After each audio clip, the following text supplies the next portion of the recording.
it's Tanya, and I'm back again with another journal with me, and that pen just makes me laugh so much, which is why I figured, okay, why not? Let me just recreate it in my journal. It was part of my Christmas stocking, actually. My kids and me, we decided to do Christmas stockings because we haven't done them for a while. You know, you get to a certain age, well, at least I seem to think so, where Christmas stockings don't, you know, they're for smaller children, not a 19-year-old and a 23-year-old, but apparently I'm wrong.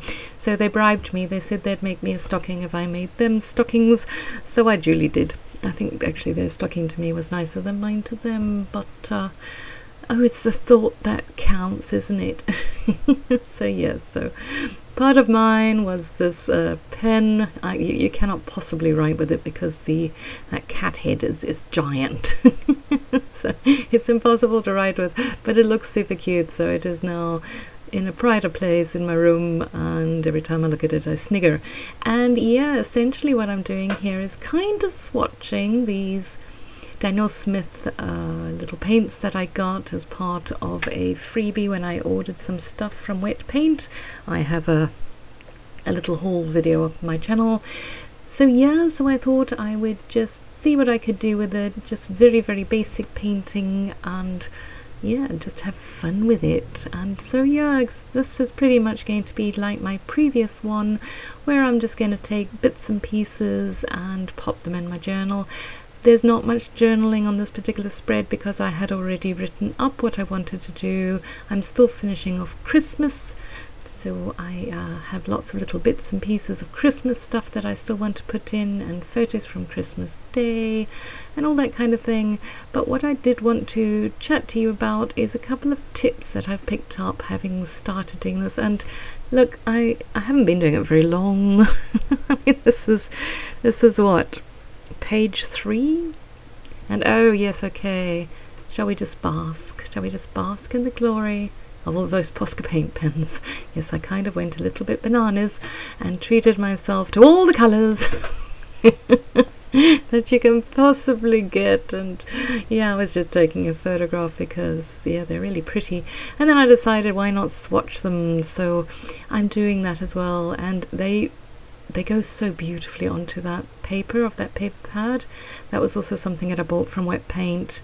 It's got a very, very smooth texture to it. It's almost like Yupo paper. I'm not quite sure what kind of paper it is, but it's extremely smooth, so the pens go on very nicely. And yes, some of them I hadn't actually primed yet, and you'll notice they are the duller colours, or the colours I don't like. The browns and the olive green. So yeah, so I had to, you know, prime them a little bit. And if you're not familiar with Posca paint pens, and I'm pretty sure most of you are, and I apologise for that, I'm just going to pause because that might be an important message. Totally turned out to be completely unimportant and a mere annoyance. So yeah, so there we go. So I figured I would swatch my Posca pens, and that little teapot is a painting that I did again whilst I was at my folks' place. It is part of the Daphne Diary, and yeah, I am starting to enjoy copying. I haven't quite graduated to doing my own artwork, you know, where you draw your own stuff and you colour it in or paint it or whatever.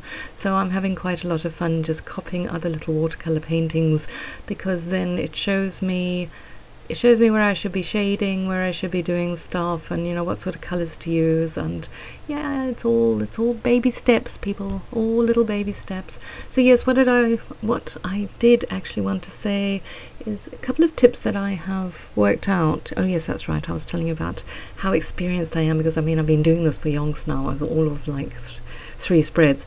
But what I have worked out is that if I have way too much ephemera, like the magazine clippings and cutouts and stickers and things like that, I get overwhelmed completely and utterly, and then I become paralyzed by choice, which is something that we all, I'm sure, understand and can empathize with.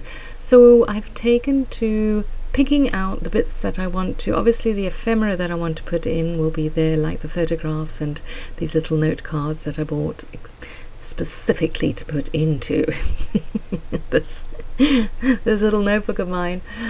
But you have that, and then what I do is I go through some of my magazine clippings, for want of a better term, and I choose what color-wise goes with my theme, what looks good, and I limit my supplies. There we go. What a long-winded way of saying that.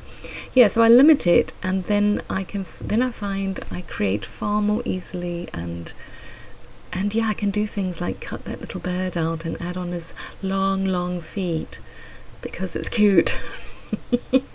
And it just makes me laugh. So yeah, so that is a tip if you are thinking of doing so, and it actually works for anything really. Works for scrapbooking. If you limit your supplies, then not only do you force yourself to be a bit more creative because you don't have a plethora of choice, but it just makes it easier. And yeah, I really like this little bit of washi tape because it looks Christmassy, so I bordered that. And sorry if I sound distracted, it's because my husband has decided to do all sorts of things outside, and he keeps walking past my window, and I catch him in the corner of my eye. So anyway, getting back to limiting your supplies so that your creativity can grow in leaps and bounds. And if you hear bangs, that's because my husband has decided to do something outside my window. I will have a sharp and harsh words with him later on, but until then I am going to carry on and sound like I am at peace with the world, and my zen is fine. I thought this was quite cute. It's a paper bag or a shopping bag, and I thought that tied in nicely with Christmas and getting presents and things. And yeah, I hate fussy cutting. It's just not something that I really enjoy doing, but I am carrying on regardless, and I find if I don't overthink it too much, then I can do it not too badly. There's a lot of things that I find if I don't overthink too much, I can get on with it and do it.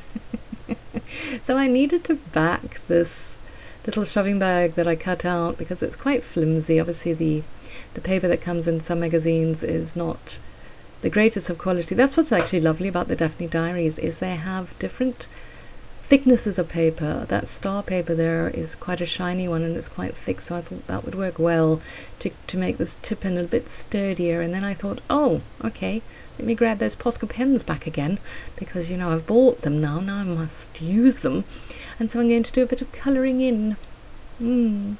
Not too bad. It was a bit streaky, but it didn't go on too badly. And then I got all creative with the star, and yeah, again, it's tying back into what I said in my first video. And actually I'm going to try and link my first video up into that little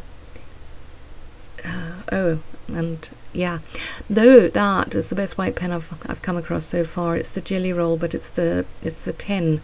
The thickness is 10. Anyway, getting back to, I admire people that link other videos in their videos, and it looks so professional, so I'm going to try and do that. I'm going to be adventurous and actually look it up and see how to do it. I mean, I do research for a living, so you would think that I could work these things out. So yeah, so here we go. I'm still sticking in lots of photographs, and I must say we had a wonderful photo session while I was at my mum's, because she's got a lovely garden, and of course it was beautiful weather because it is South Africa, and at Christmas time in South Africa it is sunny and hot. There is no snow anywhere at all. It is all just sunny and hot, and in fact it was really quite uncomfortably hot, but we managed it and we survived. And that is my brother and his family, and I'm just typing or writing there Aussie because they live in Australia and have for 10 years. I was actually quite surprised, didn't realise it had been so long. So yeah, they came out, and I mean, for me it was strange because their youngest, he is now 13. We bought them some sweeties, because what else are you supposed to buy kids that you don't know about, other than sweeties. And he looked at them, and I mean, they're so commonplace to us because, you know, they're the sweets that you buy every day, and one of them was jelly tots, and he said, I've never had jelly tots. And I'm thinking to myself, my gosh, kid, you were born here, of course you've had jelly tots. But then it worked out, he left when he was 3. There's no way a child would remember jelly tots at the age of 3. So there you go.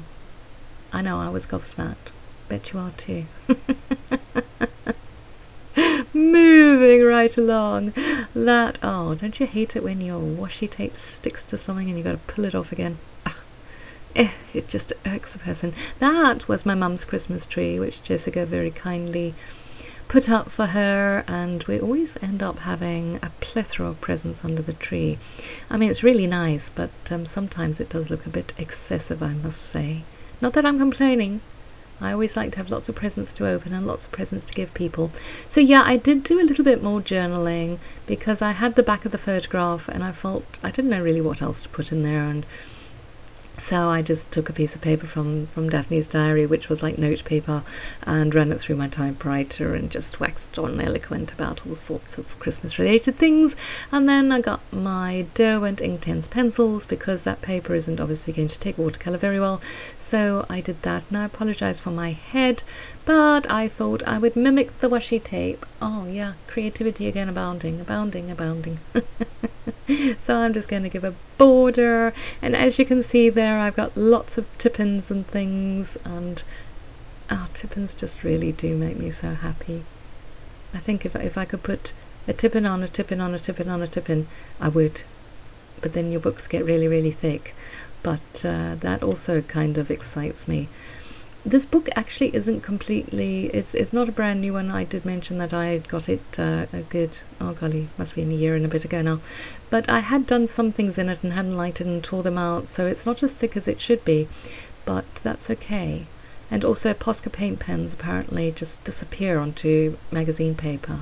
Even that poor little Jelly Roll pen was battling a bit. And yeah, then I thought I'd be ever so clever and write presents down the side with a silver Jelly Roll, and that was useless as well, so that just didn't work. But it's all live and learn, you know. You learn what's going to work and what isn't. And yeah, on the back of that little teapot I just wrote down some of the lyrics of Santa Claus is Coming to Town, because it makes me happy, that song, and I'm coming to the end.